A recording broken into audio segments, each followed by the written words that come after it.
Hi there, it's Wendy from Ask the Landlady, and I'm here with all the tips and tricks to help you make a profit in real estate rentals. And today's question from someone was, what is house hacking?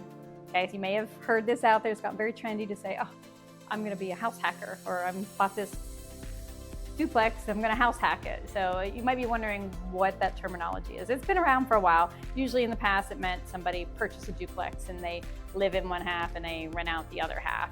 Well, especially in today's market where the interest rates have been high, people haven't been able to afford homes on their own. A lot of people are buying huge homes, 5-bedroom homes, whatever, or homes where they can separate out a basement or something and then put another tiny house in their backyard, whatever. They're buying the house and then renting out rooms or renting out a space, a tiny home on their same property, or maybe the basement, or just figuring out all different ways to house hack. And that could also include some of your short and midterm rentals where you're, in a great area that has NASCAR races come to you or whatever, big concert venue. Then you're doing things like Airbnb or moving out of your house so that you can put in somebody that's going to pay you $2,000 for the week, right? And you go stay with your mom or whatever. So there's all sorts of crazy things, great things that people are doing with house hacking. A lot of creative solutions out there for sure. You want to keep in mind that you want to, first of all, check your local laws, check your neighborhood regulations, your local municipality. Make sure that you are allowed to legally rent your stuff, okay? I know recently in our hometown, you weren't allowed to have more than 5 unrelated persons in a home, right? So you wouldn't be able to house hack a 6-bedroom house with 6 different people. So check those ordinances, make sure you can do it. If you have something that's in a homeowners association, a lot of times they will only allow long-term rentals. They don't want that traffic of short-term rentals of somebody coming in every night.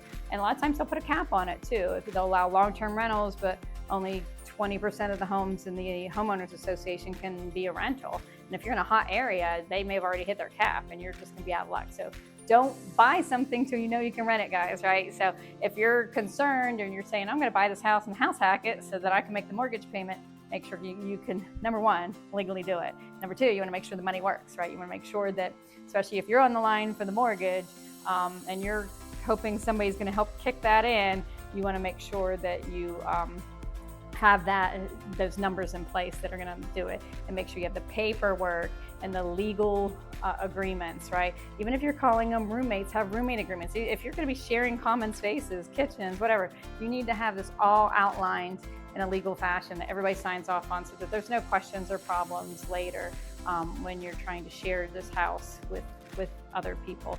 Same thing with vacation homes or doing it as a midterm rental where you rent it out maybe for 3 or 6 months to a traveling nurse or a construction worker. You need to have, it's still a business, still a rental property. You want to make sure you have leases in place and all those types of documents. But all that being said, house hacking is a great way to jump into real estate. And it might be something that you're just downsized, kids are gone, and you're like, I might as well make some little extra cash here. You could see if it's something that you like. See if you like being a landlady or landlord. If it's something that you think you can do, then maybe you'll build onto it and go on from there. So definitely can be a great option for a lot of you, especially in this market, especially young people who are struggling to even buy homes with these rates and having to put 20% down.